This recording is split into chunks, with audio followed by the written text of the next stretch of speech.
ओम नमः शिवाय, जय महाकाल। अगर आपके मन में कोई भी मनोकामना है, कोई भी इच्छा है या आपको लगता है कि मेरे जीवन में बहुत ज़्यादा कष्ट है, तो ये वीडियो आपके लिए। पूज्य गुरुदेव की कथाएं सुनकर बहुत अच्छे से बताऊंगा। मात्र आपको 5 चावल के दाने लेना है। छोटा सा उपाय करिएगा, आपका जो भी मनोकामना होगी, जो भी इच्छा होगी, पूरी ज़रूर होगी, है ना। तो चलिए समझते हैं उपाय को कैसे करना है। लेकिन एक बात और बता दूँ, इस पूरे वीडियो में 3 बहुत ही प्यारे उपाय की बात करेंगे, जो कि आपके लिए और आपके फैमिली के लिए बहुत ही अच्छा होगा। तो चलिए पहले उपाय की बात करेंगे, जो कि आपको 5 चावल के दाने से करना है। अब बोलोगे भैया इस उपाय को करने से क्या फ़ायदा, क्या बेनिफिट होगा। देखिए यदि आपके मन में कोई भी मनोकामना है, कोई भी इच्छा है जो कि काफ़ी दिनों से पूरी नहीं हो पा रहे हैं, बहुत सारे व्रत कर लिए, कई प्रकार के उपाय भी कर लिए, फिर भी मनोकामना पूरी नहीं हो रही है, तो इस उपाय को आपको ज़रूर करना है, ठीक है। देखिए इस उपाय को करने के लिए मात्र आपको 5 चावल के दाने ले लेना है। जैसा कि स्क्रीन पर आप सबको बहुत सारे दिख रहा होगा, लेकिन आपको लेना है मात्र 5 ठो। और जो आप 5 चावल के दाने लेंगे वो कहीं से भी खंडित नहीं रहना चाहिए, ठीक है। और साथ ही आपको लेना है 1 बेलपत्र, और जो आप 1 बेलपत्र लेंगे वो बेलपत्र भी कहीं से खंडित नहीं रहना चाहिए। अगर आपको बेलपत्र नहीं मिल पाता है तो आप शिवलिंग पर चढ़े हुए बेलपत्र ले सकते हैं, ले लिया। उसके बाद आपको लेना है 1 तांबे का लोटा, और उन तांबे के लोटे में अपने घर से जल भर लेना है, भर लिया। उसके बाद इन सभी सामग्री को लेकर आपको पहुँचना है महादेव के शिवलिंग के पास। देखिए ये उपाय आप किसी भी दिन कर सकते हैं, किसी भी टाइम। देखिए मंदिर जाने के बाद आपको क्या करना है, सबसे पहले आपको उत्तर साइड फेस करके खड़े होनी है, और जो पात्र में आप जल लेकर आए हैं सबसे पहले आपको थोड़ा सा जल समर्पित करना है, श्री शिवाय नमस्तुभ्यम का जाप करते हुए, और बाकी जल आपको बचाना है। देखिए जल समर्पित कर लेने के बाद जो आप 5 चावल के दाने लेकर गए हैं और 1 बेलपत्र लेकर गए हैं, उन दोनों सामग्री को क्या करना है, उन बचे हुए जल में आपको गिरा देना है, और उन लोटे को अपने हाथ में लेना है, और शिवलिंग के सामने आपको फिर से खड़े होनी है, और अपनी मनोकामना कहते हुए, अपनी इच्छा कहते हुए उन लोटे में जो भी सामग्री है आपको एक साथ पतली धार में आपको समर्पित करना है। और उसके बाद आपको समर्पित कर लेने के बाद अपनी मनोकामना आपको फिर से बोलनी है। जो भी मनोकामना है, जो भी इच्छा है आपके मन में, आपको वो चीज़ आपको फिर से कहनी है, यानी कि आपको प्रार्थना करनी है। और उसके बाद वहाँ पर आपको 2-3 मिनट आपको बैठनी है और फिर से आपको प्रार्थना कर लेनी है। बस आपको इतना सा ही उपाय करना है। करके देखिएगा, आपका जो भी मनोकामना होगी, जो भी इच्छा होगी, पूरी ज़रूर होगी। तो चलिए आगे बढ़ते हैं। अब बात करेंगे पूज्य गुरुदेव की द्वारा बताए गए दूसरी उपाय के बारे में। अब बोलोगे भैया इस उपाय को करने से क्या फ़ायदा, क्या बेनिफिट होगा। देखिए यदि आपके जीवन में बहुत ज़्यादा कष्ट है, ग्रह कलेश से आप परेशान हैं, तो इस उपाय को आपको ज़रूर करना है। करके देखिएगा, आपका जो भी कष्ट है, जो भी ग्रह कलेश है, हमेशा हमेशा के लिए दूर होगी। देखिए इस उपाय को करने के लिए आपको स्क्रीन पर क्या दिख रहा है, काली मिर्च। आपको इसी तरीके से 1 ठो या 2 ठो आपको काली मिर्च ले लेना है, और जो आप काली मिर्च लेंगे वो कहीं से भी खंडित नहीं रहना चाहिए।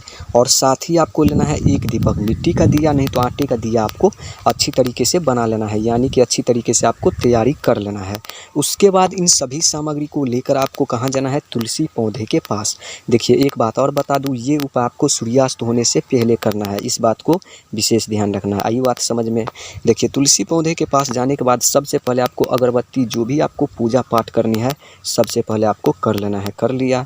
उसके बाद जो आप दीपक लेकर गए हैं उन दीपक को आपको प्रज्वलित करना है, यानी कि उन दीपक को आपको जलाना है, और उन दीपक से आपको तुलसी माता को आरती करनी है, अपनी मनोकामना कहते हुए, अपनी इच्छा कहते हुए। जो भी आपके जीवन में कष्ट है, ग्रह कलेश से आप परेशानी है, आपको वो चीज़ कहनी है, मन में ध्यान करनी है, और कहते हुए आपको आरती करनी है। देखिए आरती कर लेने के बाद जो आप 1 काली मिर्च के दाने लेकर गए हैं या 2 लेकर गए हैं, जितने आप लेकर गए हैं, उन सारे काली मिर्च को अपने हाथ में लेना है, और आपको क्या करना है, तुलसी माता को परिक्रमा करना है। कम से कम आपको 9 बार नहीं तो आपको 11 बार परिक्रमा करना है।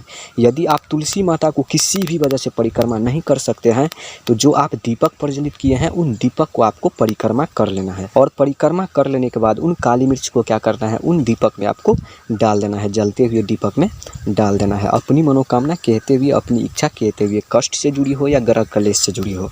उसके बाद वहाँ पर आपको 2-3 मिनट आपको बैठनी है, और फिर से आपको प्रार्थना कर लेनी है।